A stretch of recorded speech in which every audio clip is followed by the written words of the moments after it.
Mas Josafá, ele toma uma postura em abolir a idolatria e convocar Jerusalém para adorar tão somente ao Deus vivo, ao Deus verdadeiro. Então Josafá, irmãos, ele teve a atitude nobre, reconhecer a quem deveria ser adorado. Enquanto Acazia, ele dá continuidade à adoração aos deuses que os seus pais o adoravam, que era o Deus chamado Baal. Meus irmãos, a Bíblia diz que um certo dia Acazia, ele cai de uma janela. Não sabemos o que ele fazia na janela. Não sabemos o que ele estava fazendo naquela janela. Mas a Bíblia diz que era uma janela alta. E a Bíblia diz que ele cai pelas grades daquela janela. E a Bíblia diz que quando ele cai, a Bíblia diz que ele adoece. Nos dá a entender que muitas das vezes alguém cai, pode até cair, pode até dar uma topada e não adoecer. Já vi pessoas dar topada e arrancaram a ponta do dedo, arrancar unha. E já vi pessoas dar topada e não acontecer nada. Não é verdade? Então a Bíblia diz que Acazia caiu e o texto diz que ele adoeceu. O texto diz que ele adoeceu. Ao ponto de se preocupar, ao ponto da sua doença se agravar e ele se preocupar ao ponto de querer saber se ele iria ser curado. A Bíblia diz que ele chama alguns dos mensageiros e diz: olha, vai consultar ao Deus Baal-Zebub, que é o Deus de Ecrom. Ecrom era uma cidade habitada por filisteus.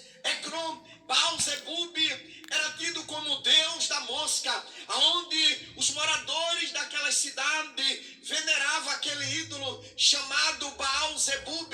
Então Acazia chama seus mensageiros e diz: vai lá, pergunta para Baal-Zebub se eu vou ser curado, se eu serei curado desta enfermidade, se eu irei me levantar desta cama. A Bíblia diz que os mensageiros se levantaram e foram ao encontro do Deus chamado Baal-Zebub. E quando eles vão no caminho, Deus se utiliza de um profeta conhecido por todos nós, chamado Elias. Elias, o tisbita. Deus levanta a Elias e Deus diz: Elias, levanta-te, vai ao encontro dos mensageiros de Acazia e pergunta para ele se não tem Deus em Israel para ele consultar. Pergunta para ele se não existe um Deus vivo, um Deus verdadeiro, que verdadeiramente deve ser adorado. Pergunta a ele se Israel não tem um Deus que governa.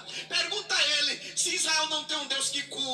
Pergunta a ele se Israel não tem um Deus que sara. Pergunta a ele se Israel não tem um Deus todo-poderoso. Vá lá e pergunte a ele se não tem Deus em Israel para eles adorar. Escute, você não precisa procurar Deus em algumas portinhas por aí, não. Deus está aqui, a porta está aberta, a fonte está aqui, ela está jorrando e Deus está aqui para falar, para abençoar, para operar, para restaurar, para curar, para te dar vitória, para te dar resposta. O Deus de Israel está aqui. Aleluia. Pergunta a ele se não tem Deus em Israel.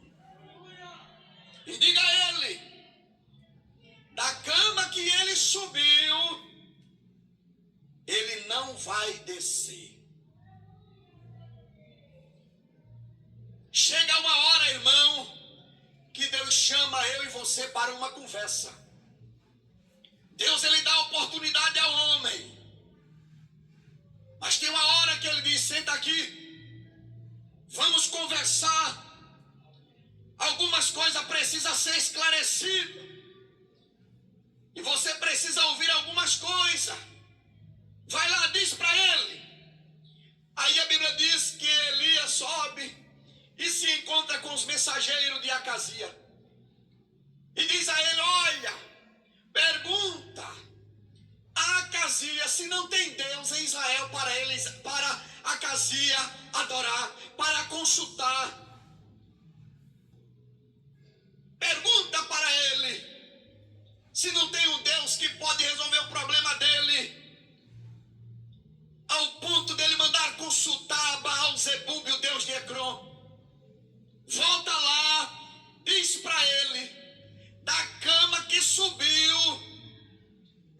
se levantará.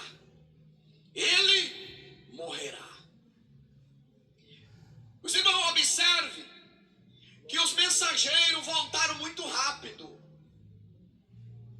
ao ponto de perturbar o rei. E o rei diz: vem aqui, por que voltaste tão rápido?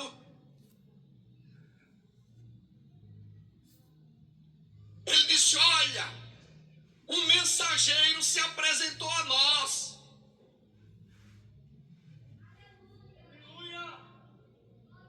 E mandou te perguntar se não tinha Deus em Israel para você consultar.